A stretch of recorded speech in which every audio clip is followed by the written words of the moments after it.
Hello and welcome to our channel. For today's video, I'm going to teach you how to fix Baldur's Gate 3 failed to save game error.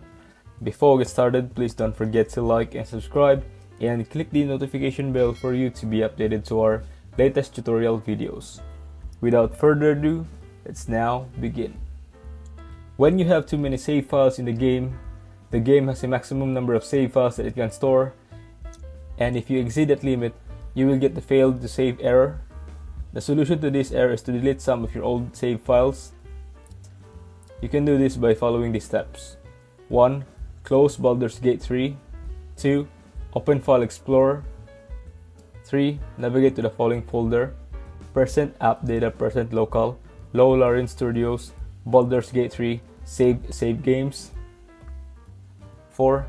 Delete any save files that you no longer need. 5.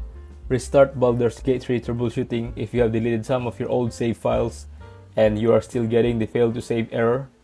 You can try the following troubleshooting steps. Verify the integrity of the game files. Disable your antivirus software. Run the game as an administrator. If you find this video helpful, leave a thumbs up, share it to your friends, and hit the subscribe button. Thanks for watching, and I'll see you soon in the next video.